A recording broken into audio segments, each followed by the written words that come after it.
Alright, it's 5:30. Can everyone hear me? You guys hear me okay? Went to a change of command last week and it started 1 minute early and it was just good for the soul. It's just really nice when things start early. So we're on time, so we're a little late, but thank you all for being here. I'm Hoffman, Mayor of Jacksonville Beach, and I'm going to get us started on our second Height open house, and I want to just recognize my colleagues. I'm not going to introduce them all to you. Their nameplates are in front of them. Is that Mike's? That's Mike Staphopoulos, who is apparently being incognito. There we go. And we have some of our city staff as well who's going to be helping us with the presentation.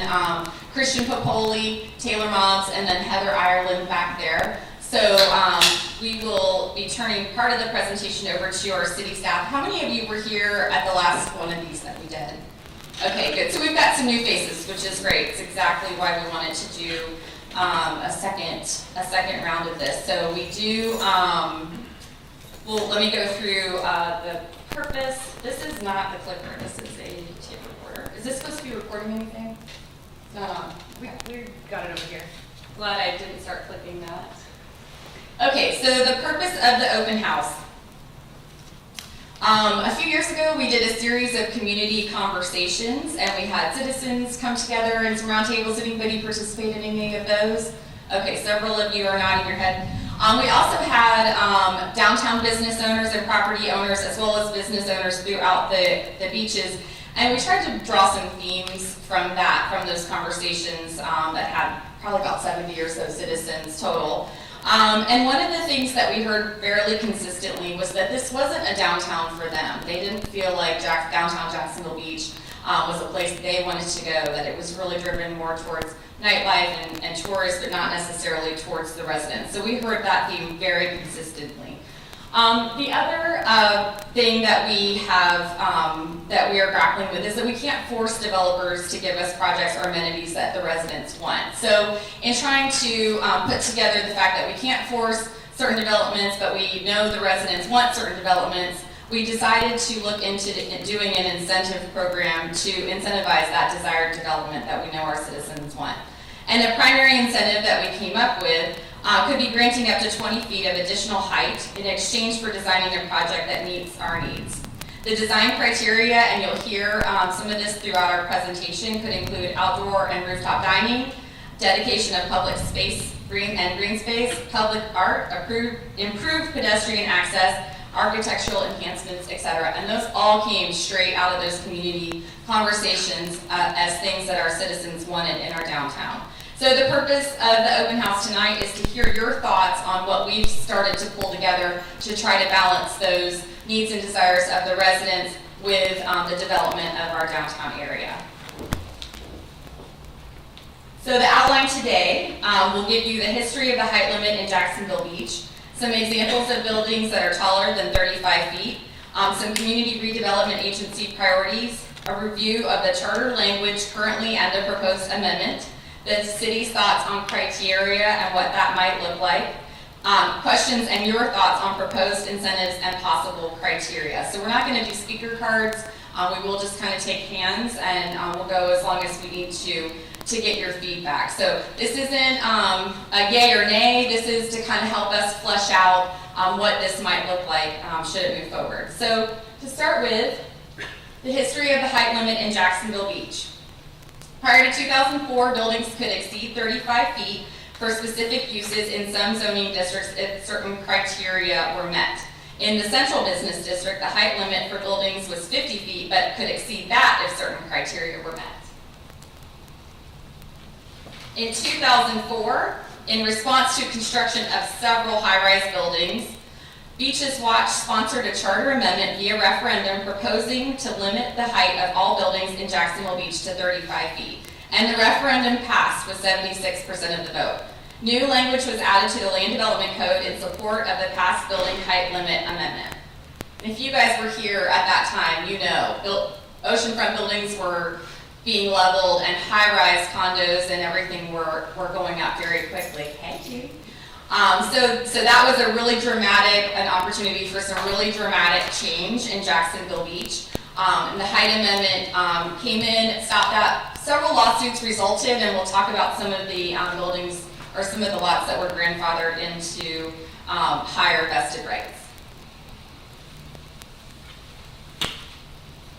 The City of Jacksonville Beach also sponsored an amendment supporting the establishment of a 35-foot height limit for all new buildings in the city except the Central Business District and areas east of 2nd Street, where heights in excess of 35 feet would be allowed in proportion to increased side yard setbacks. The referendum failed with only 36% of the vote. So this is an example of what we are not looking for. So these are taller than 35 feet, and they're all significantly taller than 35 feet. So I just want, if this is what you think of, you know, when you're heading to this meeting today, if this is what you don't want to be all over Jacksonville Beach, we're with you. I'm definitely with you. This is not the kind of development that we're looking for. So I'll come back to that slide if we need to, but just go ahead and take a mental picture of that. The Community Redevelopment Agency has downtown redevelopment district priority objectives, which encourage the recreation of compact mixed-use area encourage the recreation of a compact mixed-use area oriented to recreation, entertainment, specialty retail, tourism, and housing. It encourages the development of a mix of activities in the core area, including residential, retail, hotel, and office, and expand and enhance usable open space in the community redevelopment area to support and encourage greater pedestrian activity. So I'm going to bring up Heather, I think, at this point, who's going to take over the presentation. And this is Heather Ireland, our Director of Planning and Development. Thank you, Mayor. Hi, everybody. As Mayor Hoffman said, my name is Heather Ireland, and I'm the Planning Director for the city. And I'm going to talk to you a little bit about what the city is proposing and what some of the ideas are that we are looking at in terms of increasing the height. So real quickly, just to go over what the existing charter language is, as you all know, no building will exceed 35 feet. There's a period at the end of that sentence, with the exception of buildings that are obviously already in existence. And as Mayor Hoffman mentioned, there are a few that have some vested height rights. And I'll get to those maps at the end of my presentation to kind of let you know that, you know, what it shows, but those properties that have vested rights are shown on that map. I can't see from here which color, but we'll talk about that at the end. So again, the existing language, no building will exceed 35 feet with a few exceptions, such as spires and chimneys and things of that nature. What is being proposed is, again, an additional 20 feet for a total of 55, not to exceed 55, only within the Central Business District. And I think we have a map. So this is the Central Business District, or CBD as we call it. It extends from 6th Avenue North to 2nd Avenue South, and then 3rd Street to the ocean front. So just to get an idea, this is the limits of the area where this idea is being proposed. So I'll go back to this. In order to possibly get that additional 20 feet, there have to be a lot of criteria that are met for each one of these individual projects, and I'll go over each one of those in a minute. And the height bonus would terminate with the end of the CRA. The CRA district is set to expire in 2047. So again, those are the boundaries of the CRA district. I'm gonna have to look at this because I can't turn around. My neck just doesn't do it that way. Okay. So these are some of the thoughts on how this program would work. The project, any project being proposed would have to meet a set of mandatory criteria.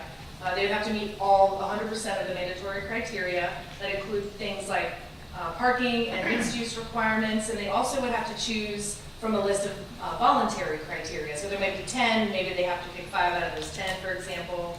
And meeting all of those requirements could potentially result in additional 20 feet of height.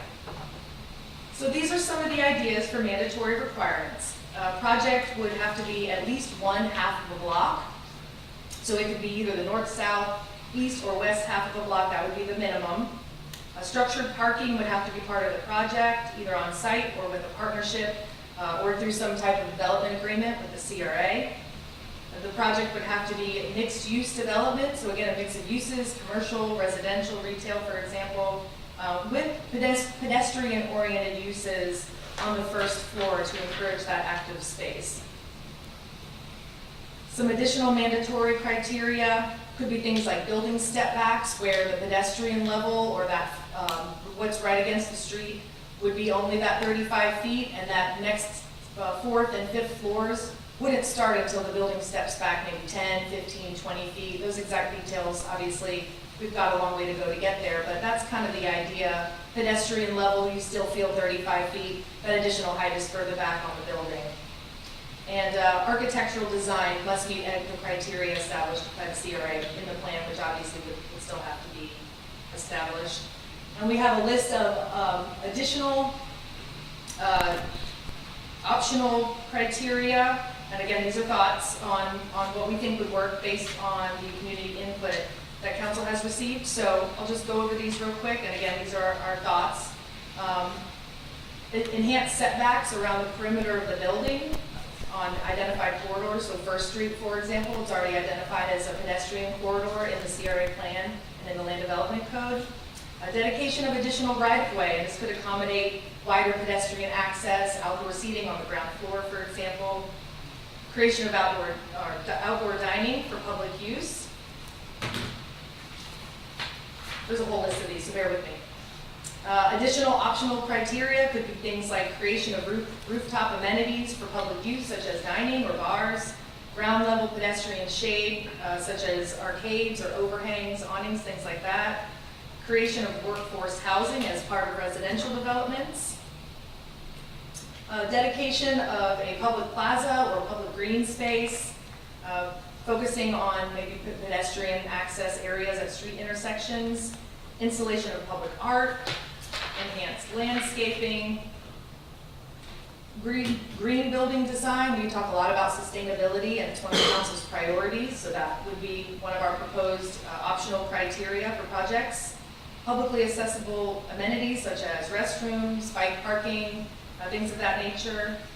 Installation of any other public amenities subject to any development agreements with the CRA. And just to have some examples of some of the things that we're talking about visually so you can get an idea of what that would look like. Again, I think everyone knows what a rooftop restaurant or bar would look like. We do have a few of these. Next would be arcades. This would fall in that optional criteria. These are examples from the panhandles. So these are what arcades look like. Public plazas, so similar to Latham Plaza that we have out here outside of City Hall. This is just an example of a building that has actually implemented some of these criteria. You can see that the first floor is very pedestrian friendly, access to retail and restaurant, and then the taller portions of the building are set back from the street quite a ways. So this is in St. Pete. Here's another one that's in St. Pete, checks a lot of those boxes as well, just to give you guys a visual of what something like that would look like.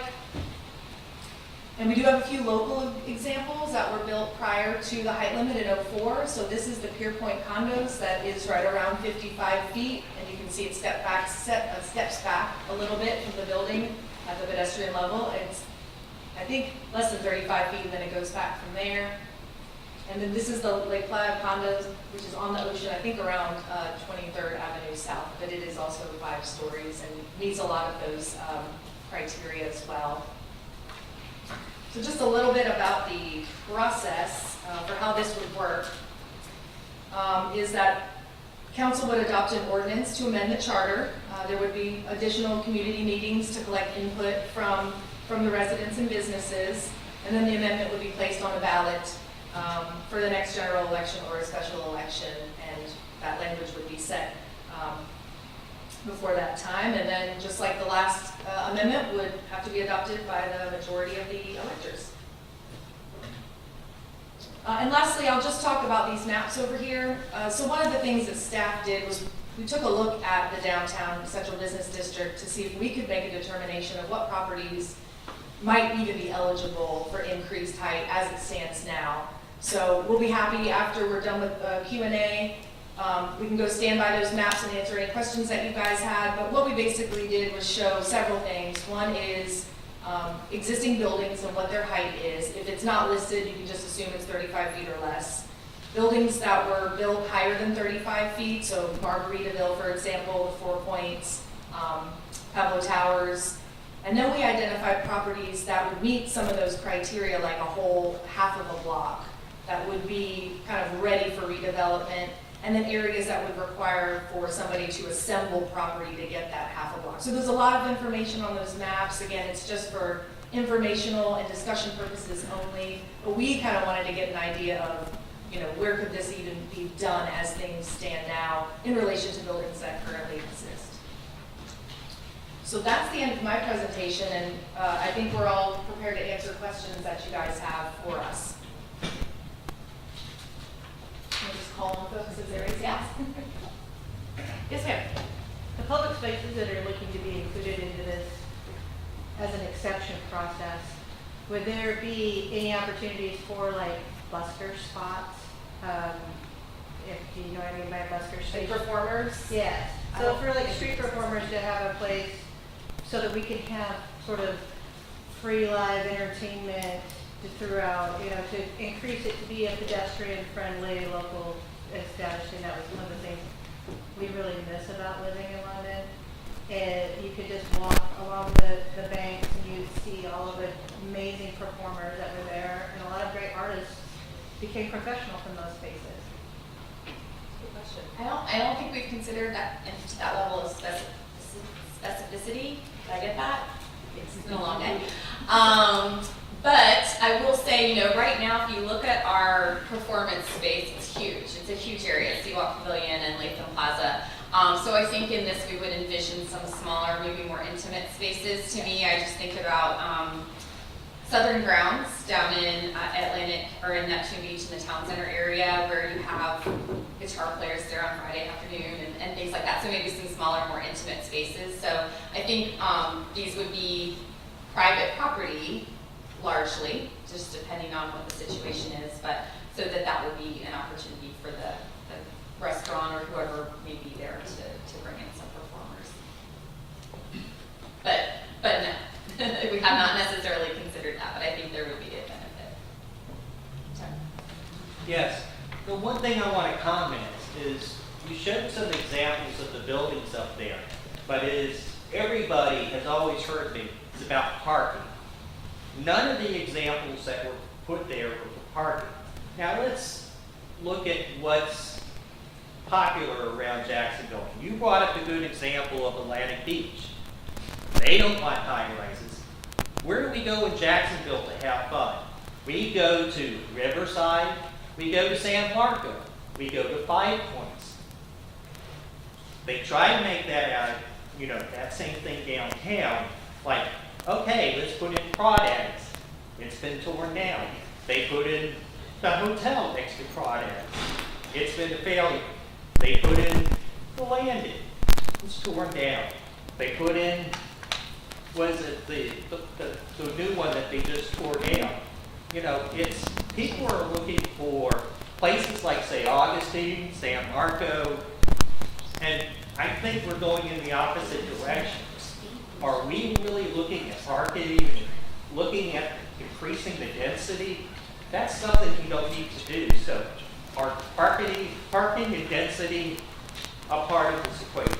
Well, I think part of the additional height is to provide space for parking, because if you only have 3 floors to build a commercial development, you're limited. And quite frankly, we don't have a seat at that table to influence what goes into that development. So definitely, and parking is part of that requirement list. So structured parking or agreement for parking within, you know, a third party or within the CRA. So parking is definitely an issue, but I think, you know, one of the things I've always said about parking here is that our demand is very focused in a certain time of day, which is nighttime. So we do not have the same demand. If you go down to Southern Grounds tomorrow morning, you might have to look around for a parking spot. You could go here to any of our local coffee shops, a couple of Joe Delicom, just to name a few, and you can park wherever you want, because we don't have that same demand in the morning. We don't have the same demand even at dinner time. So if we can help influence that we have some more rooftop dining, that we have some street level retail, then we're gonna activate the space more times a day, throughout the day versus just after 10 o'clock. At 10. It seems like we're talking about restaurants and shops, and that seems to be what we've wanted since the 80s. But under this mixed-use definition, and that's where my concern is, instead of getting restaurants and shops, we got a lot of hotels. My fear here is that we put the language and target what we want, and that's retail and that's offices, and we exclude residential. So where we don't get 55-foot condos with, I understand, first floor retail, but condos or apartments or any of that have specific target that we're trying to get, so we actually get what we want, if that makes sense. Because downstream, it all seems well defined, but then when it comes to development applications, then it becomes very interpretive. What's green space? What's art? What's this? What's that? So my recommendation is target it to what we want, and that's restaurants, retail, and offices. Agreed. Yes, ma'am. I have a couple questions about, there's a lot of empty lots around that have no for sale signs, and I'm curious, like, what is the deal with those? Are they waiting for this height increase? And then also a concern that I have is I've seen these mixed-use developments like Pierpoint, some in Riverside that have opened up the first floor to retail establishments and they sit vacant, or there are restaurants that close down. So I'm just curious, like, has anyone, are we thinking in those terms, like how we can keep those engaged spaces? And then I'm curious about all these empty lots just sitting there. I think it depends on the lot. I only know of one that's kind of keeping an eye on this in terms of their development. There could certainly be more. That's just one that I know of anecdotally. I think, and Pierpoint came up last time in terms of kind of the failure of the ground floor retail. But there's nothing walkable about. There's Pierpoint, and if you walk around Pierpoint, there's some walkability there, but the next block, there's no consistency. Whereas, like, for example, First Street, you would want First Street to be walkable, which means you're activated at the street level. Where right now, you get past where Shim Sham Room is, and then it's a big parking lot, construction site, which eventually will be a hotel. Then you get to another parking lot. So there's a lot of surface level parking that kills the walkability there. Mayor, I believe Pierpoint is fully occupied for commercial right now. But it's not all retail like it was originally. It's offices. And that's the same thing with the Metropolitan, which is on that picture of what we do. But it's not, but we don't have strong walkability because you don't have consistently walkable spaces. I just remember there used to be a pizza place at the Metropolitan, there used to be a bagel shop at Pierpoint. So how do we keep those businesses, if we build these 55-feet buildings, how do we keep those businesses? We need more. You need to be able to park your car and walk from one place to the other. I mean, I hate to keep going back to Atlantic and Neptune Beach, but you desperately find a parking spot one time and then you can go to several different places. And we don't do that here because there's not multiple places to go, walk from one place to the other. Yes? Are the grandfathered projects, are they grandfathered as a project, or are they on specific lots? Trey, they are specific to that property. So you'll see a few on that map if you go look. One of them is next to the Casa Hotel. One is right across the street from there, for example. And then Spring Hill's under construction. And really, that's all we have left. Dolphin Depot as well, which is the old Dolphin Depot restaurant, which you all have this as much as I do. They have half a lot there, so. They have the majority of that block. So yes, they can't transfer that to another property. What's the other side of Joe's? On the other side of Joe's Crab Shack, that doesn't have vested heights, so it's just vacant. It's just like, Yeah. Mayor, also, the new Japanese restaurant, Oku, has been absolutely booked and packed. And I mean, their only challenge is, getting people to work. Otherwise, I think they'd be open 6 days a week. And with the other hotels that are coming down there, I mean, we have more people coming that need restaurants to go to.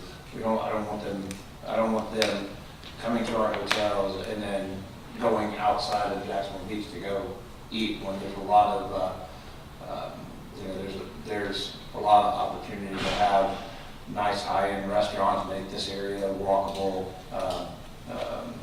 pedestrian friendly, bicycle friendly, and really make that area, activate that area.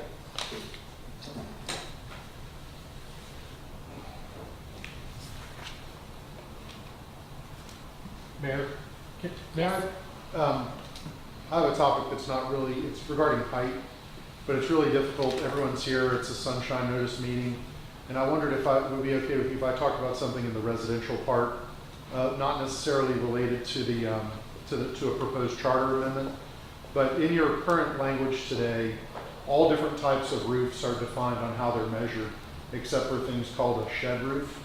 And so I just wanted to let the body know that, and I've got a handout here for you guys to look at later.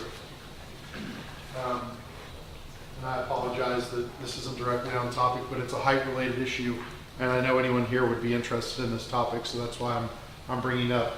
I can't meet with them all unless they're at a sunshine meeting, and so that's why I want to just take the opportunity to give them some information. Currently, and on the back page of these handouts, there are pictures that show all the different types of roofs. Gable roofs, or any type of pitched roof, gambrel roofs. And in our code and in the charter amendment, all of them are defined about how they're measured, basically from the crown of the road to certain peaks or heights on the roofs themselves. But there's one type of roof that's not defined, and it's a shed roof. And a shed roof, if you think of it as, instead of being like this, a shed roof is just like one side with a straight line or a wall down running. So our only opportunity to discuss how this language is interpreted, your code has a provision that allows us to ask for an interpretation from the planning department, and we anticipate asking for that interpretation. They've given us guidance that the definition here doesn't include shed roofs. They've given us how they intend probably to think about height. And then our only opportunity after that, if we disagree with the ruling, is to file a request for a lawsuit, which we clearly don't want to do. We represent a property owner who's currently designing a home, who wants to have a shed roof, and the height issue has become a really important issue. So I'll kind of stop there just to let you know that, again, the code is not clear how shed roof and the height of shed roof should be measured. We have some great ideas, we think, on how to interpret the code to allow that to happen. And then the only other thing I wanted to bring to your attention is on page 3 of this handout I gave you, there's some language in gray at the very bottom, which is kind of leftover language. Your code used to allow an appeal of an interpretation of the code to the Board of Adjustment, but that was changed about 5 or 6 years ago so that it's an appeal actually to court. So that gray language needs to just be either taken out of your code, or if this body decided they wanted to take those interpretations back into their purview before it goes to court to avoid a lawsuit and maybe have a chance at figuring out the best way to apply the code, you could do that. But again, all of the things that I'm talking about are things that can be handled locally. They're not necessarily a part of any charter amendment, but because it's height related, I saw the notice that you had put out, and I thought I would speak tonight. So I really appreciate it. If you have any questions or concerns about these, please give me a call. We do intend in the next 30 days or so to ask for a written interpretation. Depending on the result, we may end up having to ask to, having to file a lawsuit, because that's what the code asks us to do.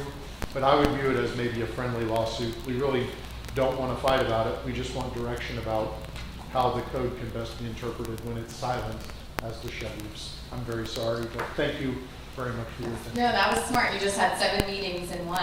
Aren't you paid by the hourly? You're an Right, attorney. yeah. You should be dividing these up.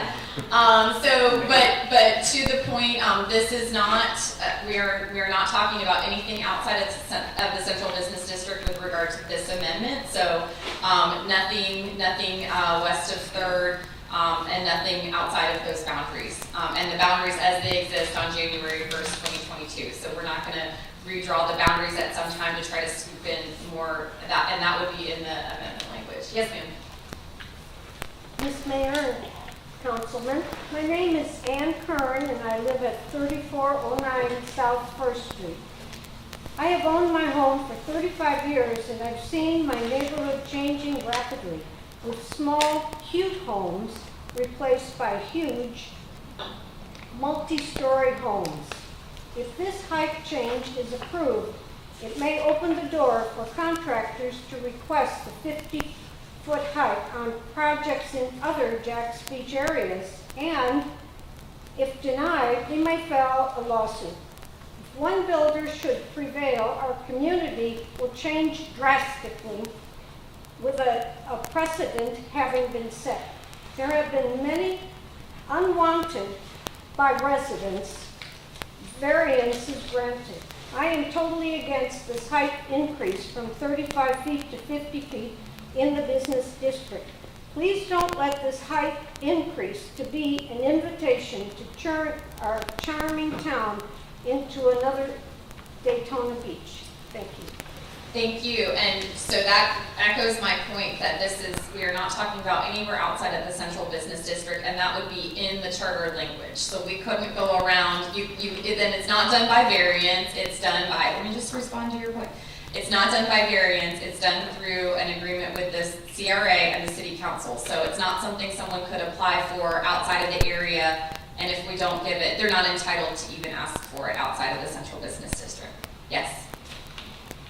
Well, that's well and good, but we've seen where laws are passed or charters are changed, and then another administration comes in and does something different. And I wouldn't mind the 50 foot if there was 100% guarantee that nobody else in Jack's Beach could have that height. Would you do that? So it's a charter amendment. So to change the charter, it goes to the voters. So we cannot unilaterally change the charter at all without going back to the voters. So it has to have a majority vote of the voters of Jacksonville Beach. So if this language, however it goes before you, once it's voted in, it's in the charter, which is our city's, essentially our constitution. So we can't change it without going back to the voters. This is a heavy lift. We're not contemplating that this is easy. It's important to us to marry the wants and needs and desires of our citizens, what they want our downtown to look like, against what the developers are willing to do, and giving the city a seat at the table with being able to offer an incentive. If you do more of what we want and what our citizens want, we will give you up to, it's not even a guaranteed 20 feet, there's a negotiation and an agreement between the developer and the CRA that would result in that. So it's not something you can come in and apply for through a variance process. It's nothing that and in the charter it will state the boundaries, which are as of January 1st, 2022, the boundaries of the CRA. Does the developer have to ask for that? Yes, it has to get approved by the CRA and the city council. So two different bodies, one an appointed body and one an elected body. And if it was ever going to go above the additional 20 feet, it would have to go back to a referendum of the residents. And when this was initially voted on, it was 76% wanted the 35-foot height restriction, and it was almost 20 years ago. We've had a lot of people really want to see downtown work better. So I mean, if the residents don't agree with going to adding the possibility of 20 feet, which I think most of y'all assume that is the case, that it's just going to get voted down. So it may, even if whatever we do to get it on the ballot, if the residents say no, it's going to stay at 35. And I just want to take that opportunity to tell you that this also came as part of a full charter review that we recently completed, which hadn't been done in quite some time. And I'll give you an example of one of the changes that we're making to the charter was that every reference in the mayor section of the charter said he. And so I was like, does that mean I can't be mayor? I don't know how this works. So we changed it to gender neutral as it was everywhere else in the charter. So that's going to be on your ballot in November. You're going to see, I think it's 16, is it 16 items? So this will not be on your November ballot. So the soonest we will put it in front of the voters would be in the spring ballot with the Jacksonville election. So you will see a lot of amendments and charter amendments on the ballot this time, largely cleanup. Things that had just sat there for 20 some odd years since the last time they did the charter review. So again, some of them is as obvious as making the mayor seat gender neutral, but those will be things you'll see coming out. I just have a couple more things. Some of the other stuff that I'm interested in doing in the downtown business district is removing some of the, or most if not all of the on-street parking in that area and having 1 or 2 parking garages.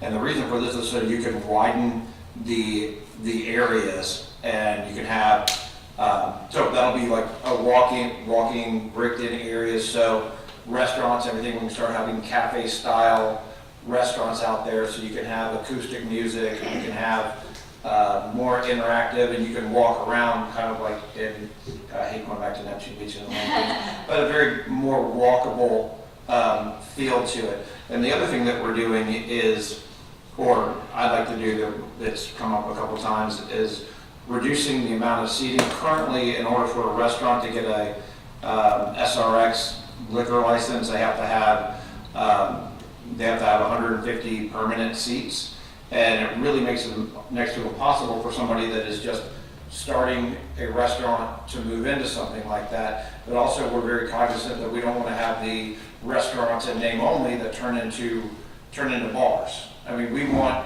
restaurants, we want people that are, I want people that are in food trucks that are able to graduate to a smaller brick and mortar. So we're looking at reducing that number from 150 down to, I think, 50 or 70 or something, and they've done it throughout the city of Jacksonville, but it's got to go through the Florida legislature. I think they did Bay Street, King Street, Avondale is that way. And so these people can move into that. And the other thing that I think part of that will be they'll have to close at midnight. So if you're a real restaurant, you don't want to be serving food after 10:30, 11 o'clock at night anyway. And I think that's another great way to activate our downtown. So I'm looking at, multiple ways to try to get, nice restaurants, make it someplace where our residents in our community can have an ownership in that area. They can open restaurants, because I feel like if somebody lives in our community, owns a restaurant, their neighbors, their friends, they're coming down there. I want our downtown to be mainly for Jacksonville Beach people. The tourists that are there, great, we bring some of them too. But right now, I don't think our community really feels like they have that it's part of their regular day-to-day thing to go in our downtown. So that's and I think we're trying to go in that direction, and this is just one portion of it. Mayor, can I bring it back to thank you. So what we are looking at here is a possible change to the charter that you won't see possibly until spring. First off, what really needs to be done is all of the blanks, the mandatory requirements, the optional requirements, all of those have to be decided, and that's where we need your input.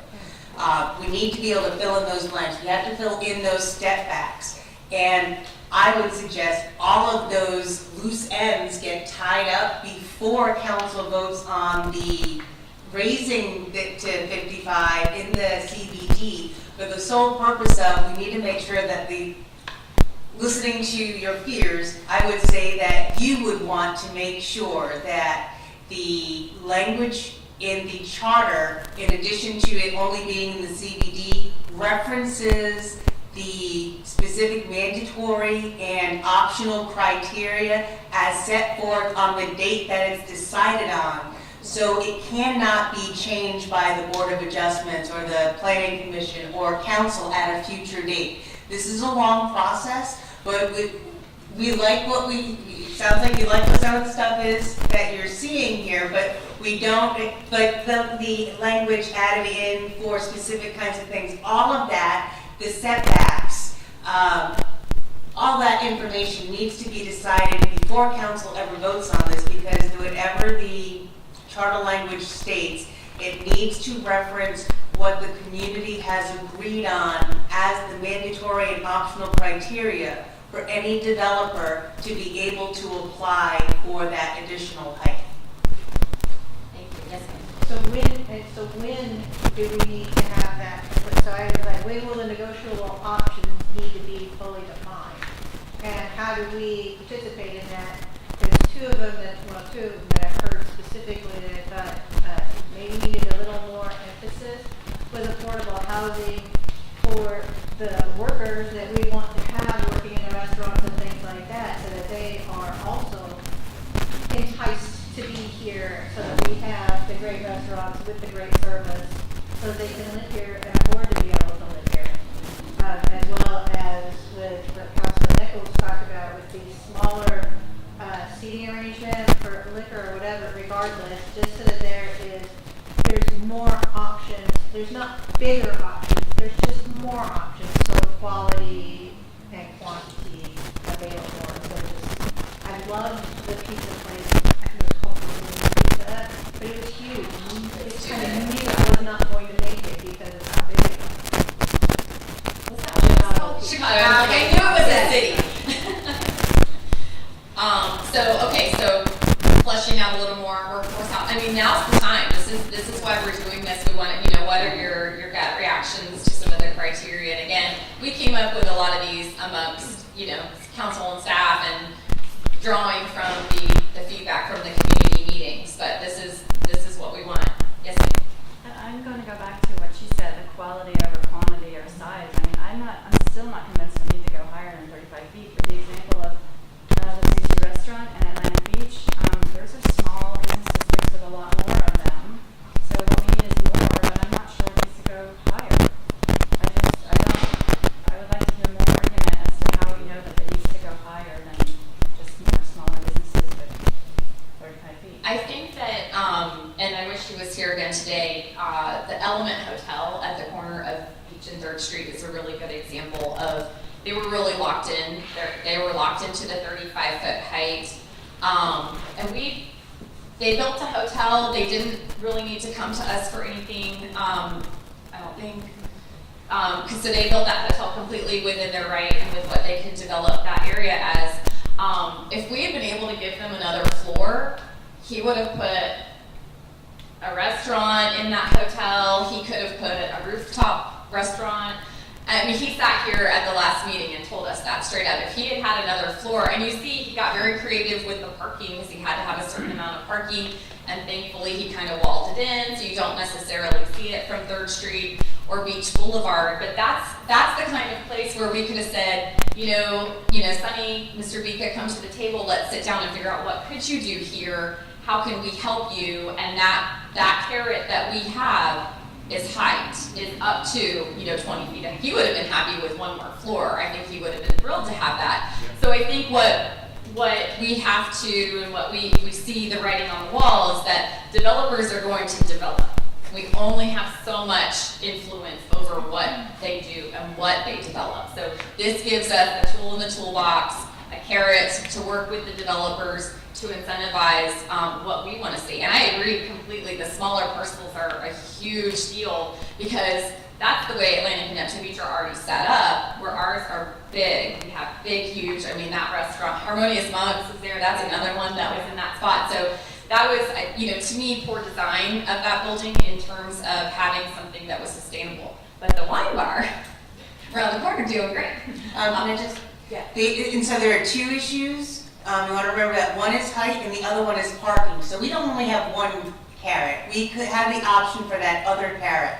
And I would say that we're exploring height right now, and part of the height is the parking. But what we have not done is look just at the parking and figure out if we can somehow put public parking or adjust parking in the downtown area in a way that would attract businesses, because a lot of them, they only have, like if Sunny would have had a public area to park, he would have had a lot more area to put the conference center or a restaurant and stuff on that first floor. It's just that a whole bunch of his property is taken up by parking. I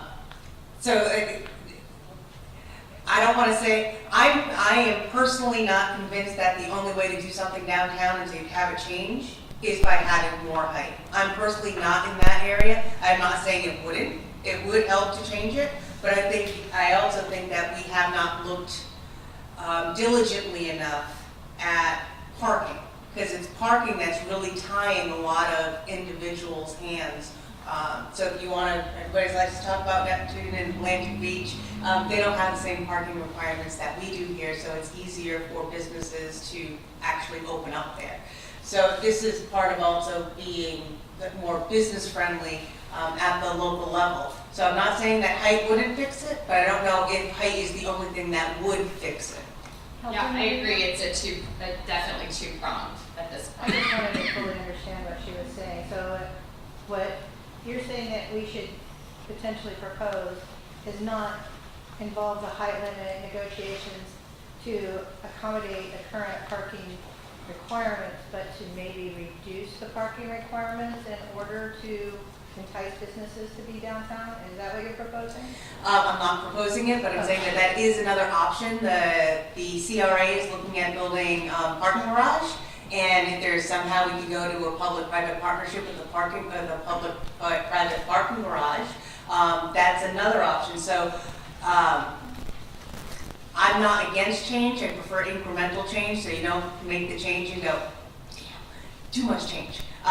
So I prefer incremental change, and my preference would be let's tackle the parking and see if there are things that we can do. This isn't going to happen for a while. At the earliest, in the spring. In the meantime, the city could start looking at ways that we could work on parking to see if that has any influence. Because if we look downtown right now, there's development going on. Yes, there's a lot of hotels, but there are other things that are coming as well. So I don't.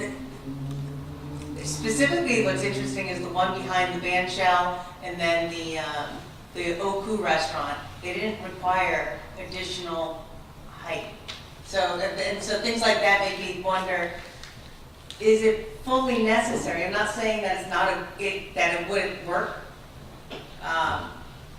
but there are other options as well. So, but it's also up to what the residents want their downtown to look like. It's not our downtown, it's our downtown too, but it's your downtown as well. There's more of you than there are of us. You also have the one catty corner from, Yeah, the catty corner City Hall. It's Oaxaca and the two restaurants that are going in there and some retail, and they did that, and it looks like it's a gorgeous building, and they've done that within the 35 feet. So, again, it's not a solid, this is the only way, or parking is the only way. I just think that we need to have a more robust community conversation. And to answer your question on setbacks and all those things, I would think more like roundtable type workshops where you dig more into it. Yes, sir. I would like to reflect on the lawyer that was over in the corner. And our zoning ordinance right now is grossly lacking. There's a list of things that I have written out that it's a train wreck. It's outdated. Nothing conforms with how architecture works today. As an architect, it's extremely difficult for me to design on this. You try to maximize something, and instead you end up with a box based off the way our current zoning is written. Because we're trying to maximize the space for whatever the client is, but it turns it into the train wreck that is the giant building right across there. Personally, I would say is that I've gone through a whole lot more than this. I just knew from a friend of this meeting, but I generally, think that we should have several different zones of height restrictions within the entire city in general. I know this is the CBD right now that we're talking about on this right here, but I generally think it's yes, maintain the 35-foot height within the residential zones that we have throughout the city, but it needs to be a little bit better, a little clearer. Our current zoning does not read properly on it, and I think it needs to be adjusted.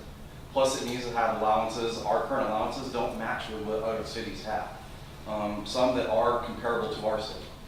I believe that there should be our 3 central corridors that come into this city. I believe should have a 45-foot height limit to them. That would be I consider the 3 main entrances to the city, obviously coming from the north, the south, and then Beach Boulevard coming in. Anything that's a commercial that has frontage to those main streets, I believe should have a 45-foot height to them. The central business district, I would say it should have a flat approved 55-foot limit to it with requirements that include the parking, setbacks, any adjustments that, there's an if or and options that are associated with those. I'm happy to work with anyone to create that. If you want something that's defined that reflects what the city wants, the residents want. I am a resident. I voted for the 35-foot height referendum no longer. It was a knee-jerk reaction, but it was written by people that, quite honestly, weren't qualified to write it. The verbiage isn't correct.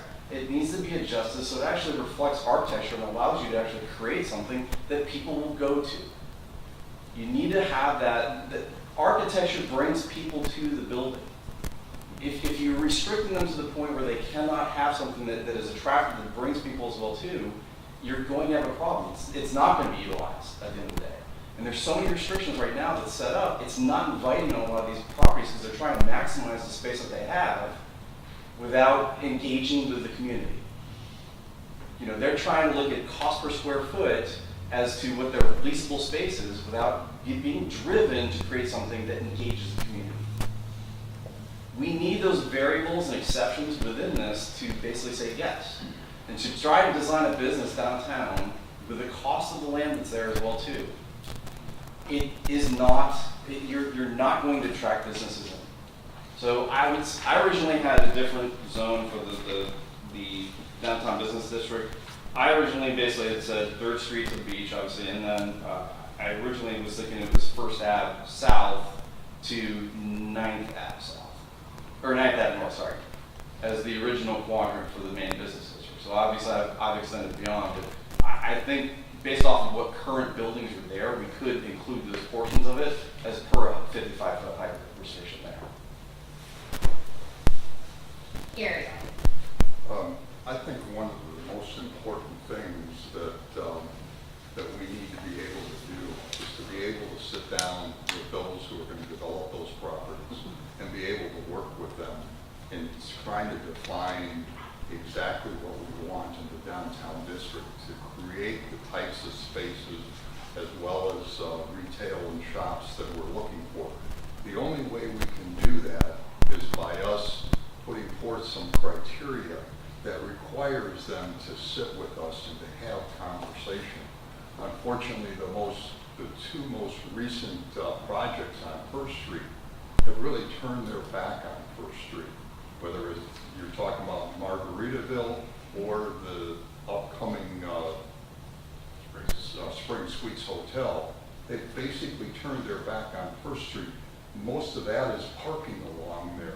There's nothing to activate First Street, which is really what you want as your main pedestrian orientation and excitement up and down the street. If that looked similar to the activities you have up in the Neptune Atlantic Beach, it would make First Street a very desirable place to come to. Unfortunately, that didn't happen because we couldn't sit with those developers, have the conversations to entice them to do something different on First Street. And yes, architecture plays an important role.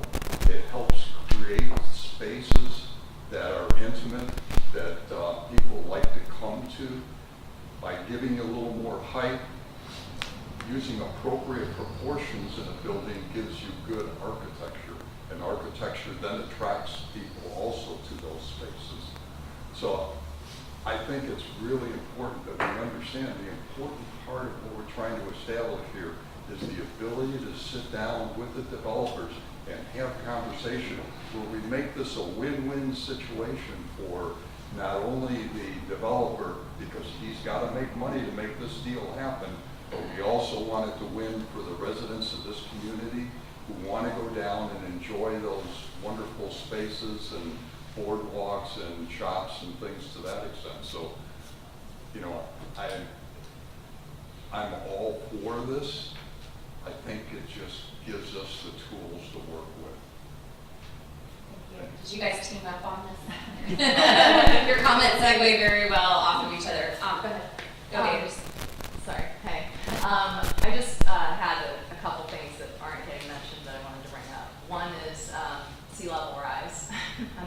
subsidence.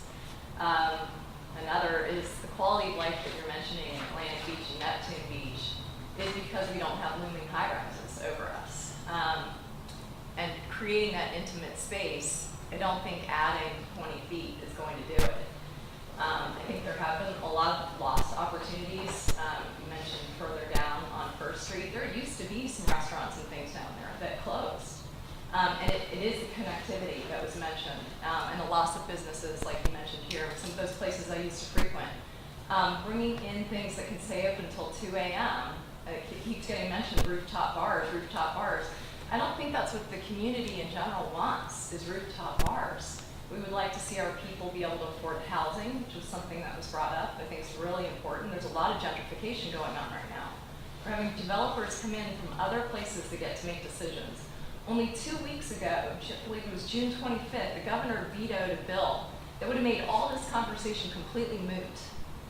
This local government bill.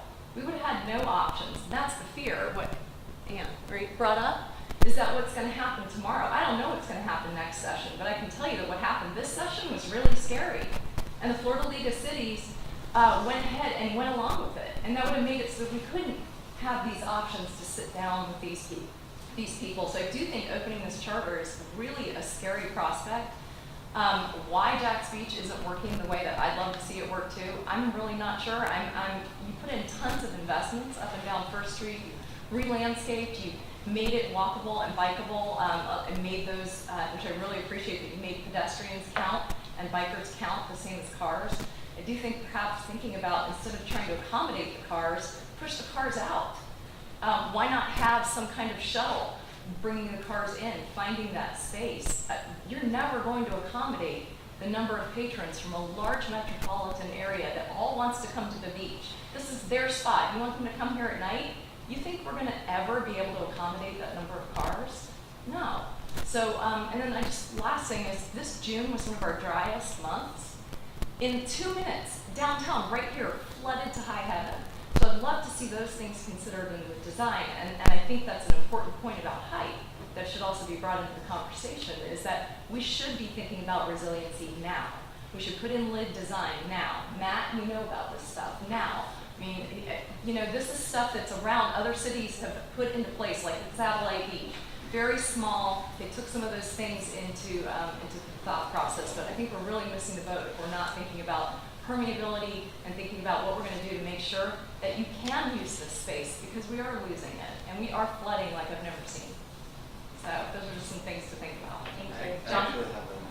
Thank you, Matt. John? Thanks, John, and I apologize for being late. When I bought my home at 113 First Street South 32 years ago, there was not a CBD, and my block had 7 single-family homes. Unfortunately, the 7-story condo that was built next to us was just a little too quick to get under the 35-foot height. But we live in fear of something else huge going up on the other side of us. One of the things I would ask the city to consider, we just talked about CBD, which, by the way, didn't exist when I bought my home either. And I never really understood why we're the southernmost block, why it was included, because we're Ocean to 3rd Street, we're all residential. We've got public plazas, so we're really not a business district. I don't know if it has to be the entire CBD that we overlay this 55 feet on, but I would like the city to consider that really south of Beach Boulevard, with the exception of Krabby Joe's, that's a whole nother subject for me, but we're not business, we are residential. And this overlay on our blocks, it can be absolute disaster. Just to be clear, it's not an overlay. This is a case-by-case, development-by-development discussion. And when you guys have a chance to look at the maps, you can see the areas that would right now be able to take advantage of this proposed language.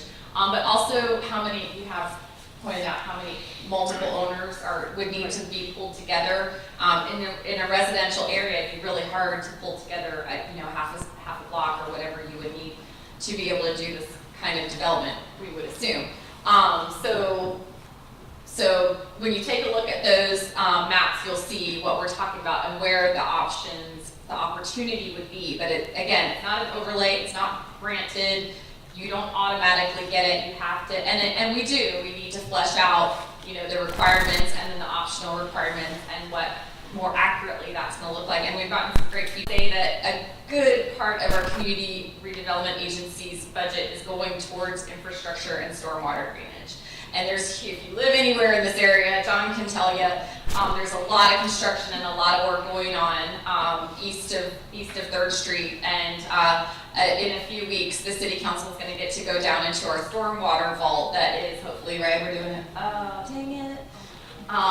To go into the stormwater vault that is under Beach Boulevard to the side of Sneakers. So there's a humongous amount of the expenditure of the Community Redevelopment Agency in the past few decades has been on the infrastructure and the stormwater drainage, and to make this an area that is supportive of higher density and development, since this is our central business district. So that's been a lot. There's so much that's below the pavement that you don't necessarily see on a day-to-day that have been major investments. Even when you saw us going down across 3rd through the drainage channel, that was to help drain off water out of downtown. So those things have been in place and have been prioritized by the city in the community redevelopment area.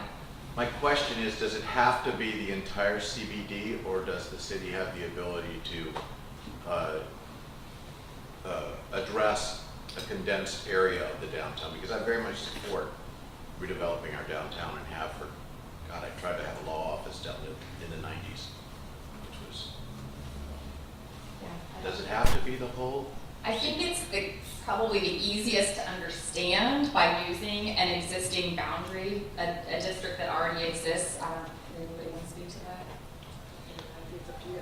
I mean, we can certainly look at that. Yes, ma'am. I'm just curious, what about a potential cap? I mean, what if this starts happening and they come up with really beautiful designs, and is there potential to have just a certain amount? I mean, I don't know how many lots are available, and there's a lot of vacant ones, so what is that something that we consider possible, like no more than 55? I don't know that we could limit that per se, because that would kind of take away our judgment, which I think the whole point of this is that this gives us the flexibility to choose those projects to work with. Some of the empty lots, Dolphin Depot, maybe one that you're thinking of, is already has vested height, so they can already go up higher than 35. They've been built on. I mean, they've just been sitting there, and there's a lot of actually, like the Hades place and the old Bo's Coral Reef. Like, why are they sitting there? Those are all specific. If you want to, Well, if you have questions about those, especially, just find me after. We just happen to represent those developers. By the way, the development community is not 100% behind a height increase. We have clients that are in favor of it. We have clients that are against it for various reasons. And so the way that it's being described as just another option, using it as a carrot instead of a stick, is, I think, really creative. But all of our clients are not going to take advantage of it just because it's available. But I'd be happy to talk to you about Bo's Coral Reef or Dolphin Depot later. I'm Steve Devenel. I'm sorry.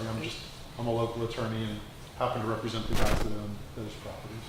Mayor, are the ones on the maps shaded? Because I know we're talking about it's got to be at least half a block. So I mean, there's very few places. I mean, do we know how many possible ones? Is there 8, 10? I didn't count them up, and I can't really see the colors from here, so I apologize. There's 10 green ones, and there's 17. So the green ones are ones I think that can be redeveloped. It would meet that, at least the minimum criteria of half a block. So one property owner already owns. So I'll use it for the example like the Carrabba's and Walgreens. That's one owner. We would call it half a block. So Right, but I mean, can we remove those just because those are already built? I mean, they're not going to tear those down to come in and. you're right. They may I mean, it's not. fine. They may Well, not. no, that's saying that right. Yeah, that's why we want to. Why the Walgreens go away? The Carrabba's, the ones that are in blue, I think, are ones where there would require some like assemblage of property. So what we did was put on there, maybe it's 2 owners, maybe, I think one of them is actually 15 owners.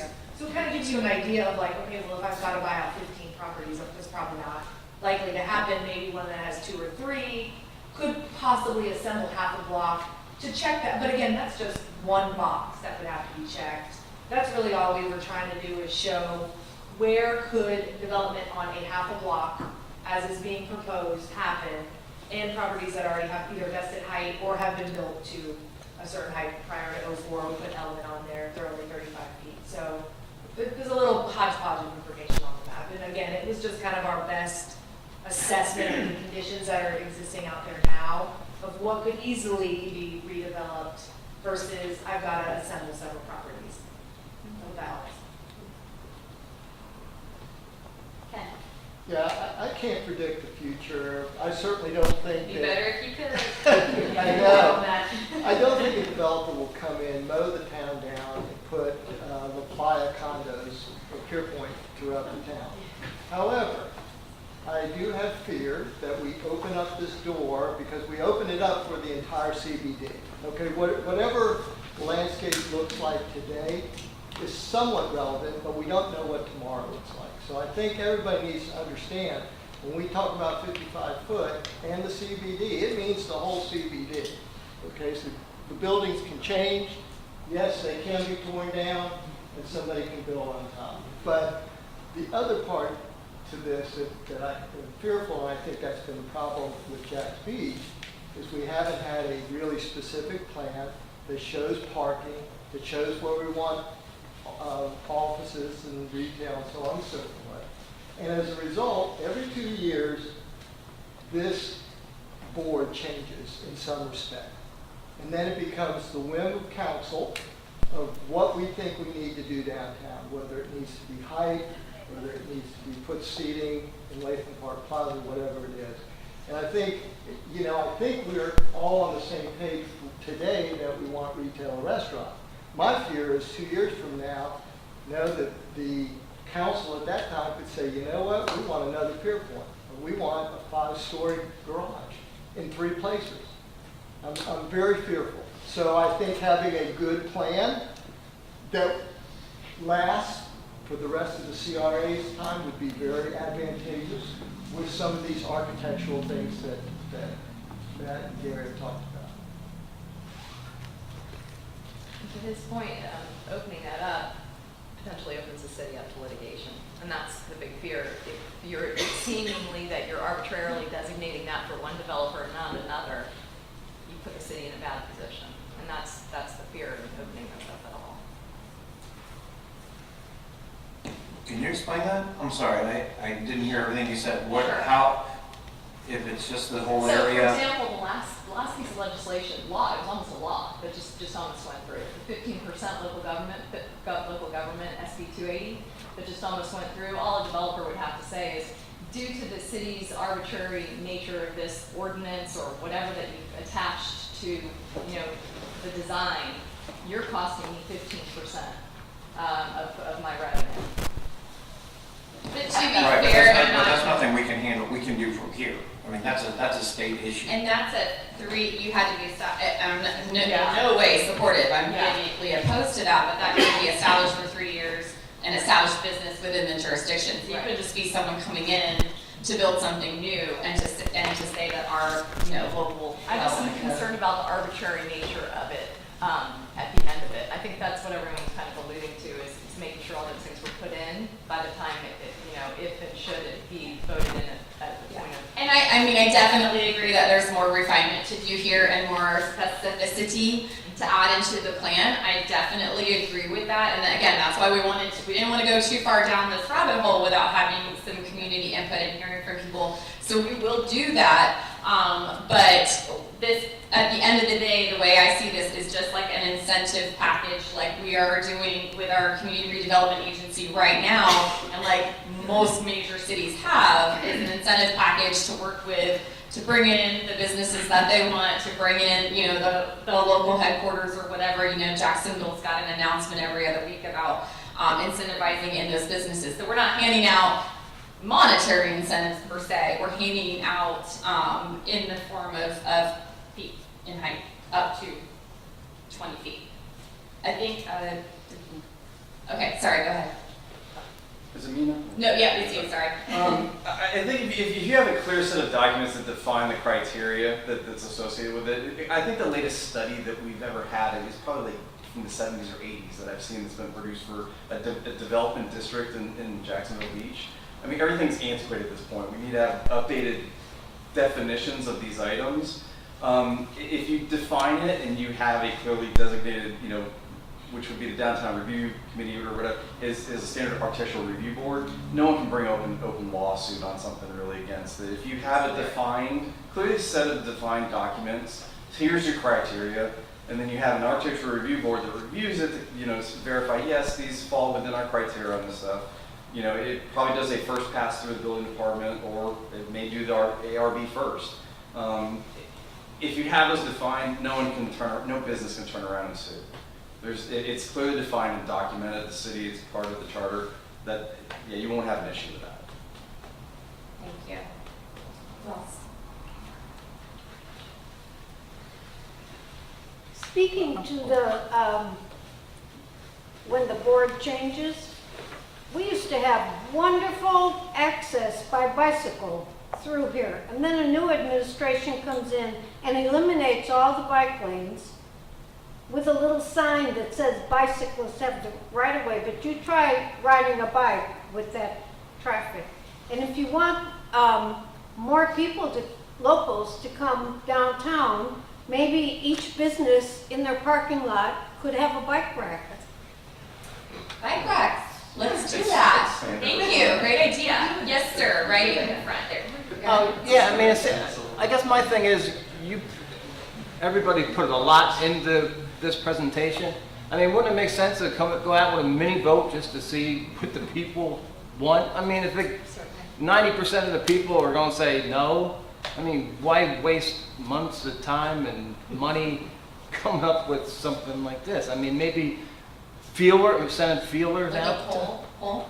I think I should know that. Something like that, yeah, like a survey monkey, I don't know, something that, because I'm dead set against it. I live in Pierpoint and I don't want to fight, I don't want to be looking at somebody on the rooftop bar looking at me in my balcony, I don't want that, or a parking garage, in front of my I can see the ocean, I like to keep it that way, so.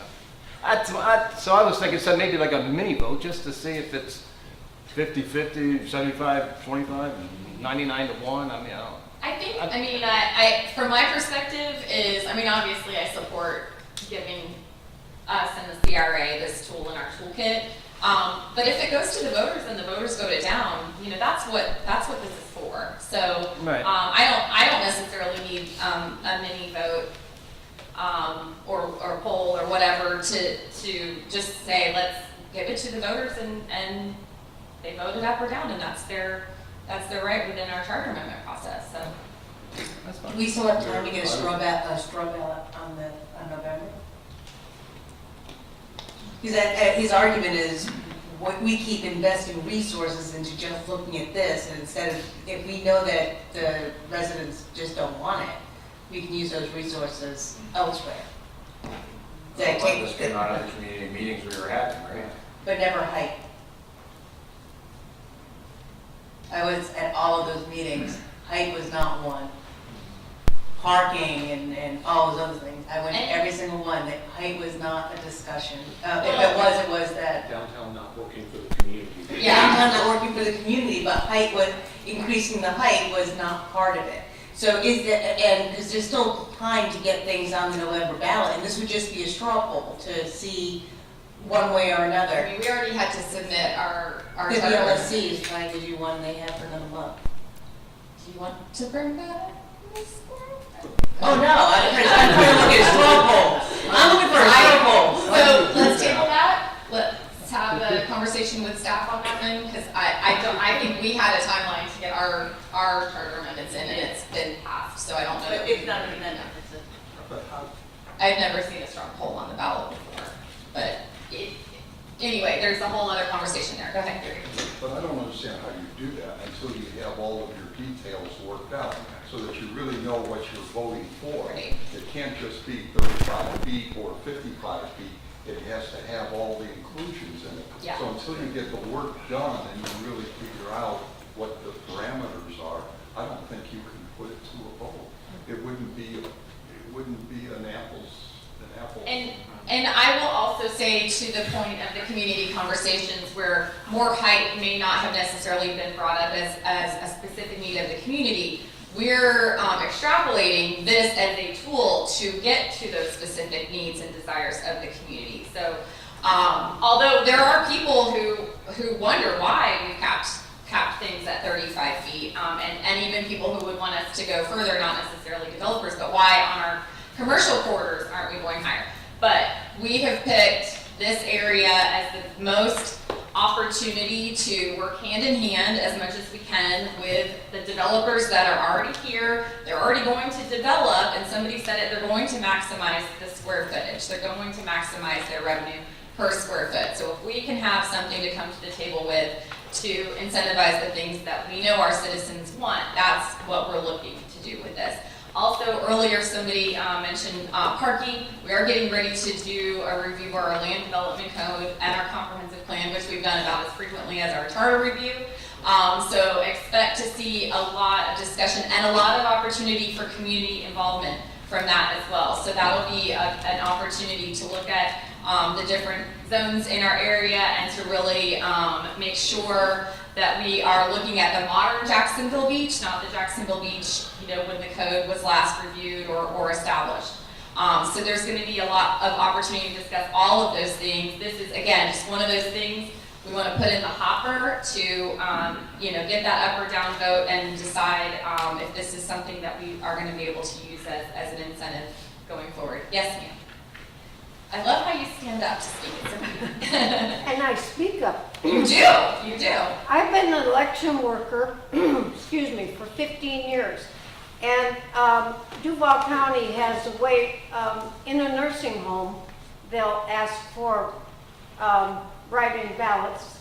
And then we workers go and we ask them if they need help, filling it out. And I'll tell you, the one year we had all those amendments, they didn't even want to hear about it. And a lot of people, I was legal secretary, so I could read legalese. Most people start and that's it.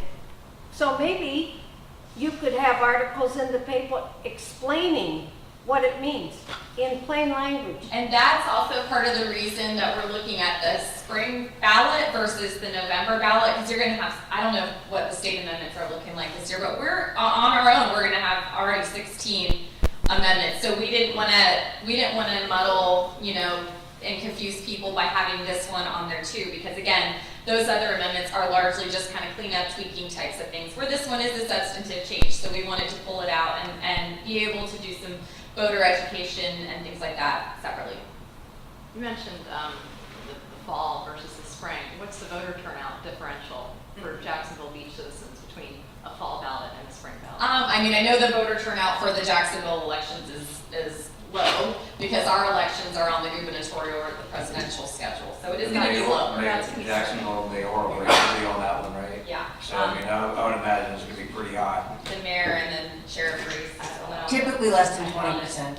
I doubt it. And the other question is the time of meeting accessibility. I would love to suggest that you make this a later time of the day. 5:30 is pretty brutal for people who are at a typical 9 to 5, and obviously the inclement weather made it additionally challenging today, especially for something that I think a lot of people think is pretty significant change to their community. So I think that would be in goodwill, as she said, putting it in the paper, making it really visible, and having the conversation opened up, and making sure everyone is well aware that the conversation is going on. I think it's important.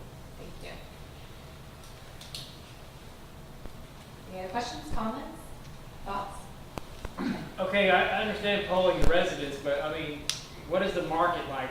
Do we poll the developers? I mean, is there actually people like waiting to get the extra 20 feet? I mean, we have to poll them as well, I would think, as much as the residents. It's one thing for us to say it's okay. It's another thing if anybody's even taking advantage of it.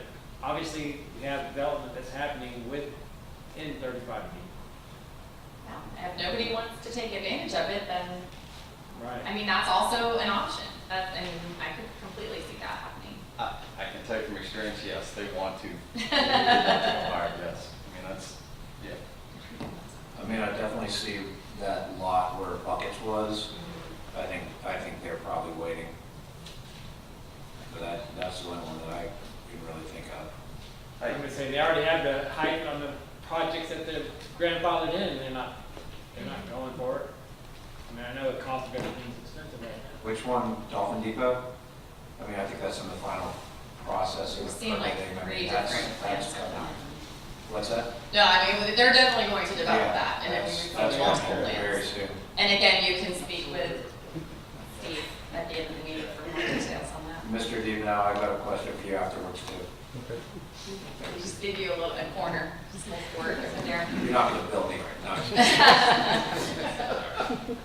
All right, well, what I would invite you to do now is go take a look at the maps. This was, having the maps presented this way was a request from the last workshop to actually get a visual of what we're talking about, what lots might be eligible and affected. And again, you know, if this goes through the way we are drafting it, it would be until the end of the CRA, which would be 2047. So a lot can change during that time, ownership can change, things like that. So those are certainly things to consider. But on behalf of the council and our staff here, I do appreciate your time and your input and your candor, and really look forward to seeing where this goes and continuing to hear from the citizens, from the businesses in this district to see what the possibilities will be. So thank you guys all for coming out.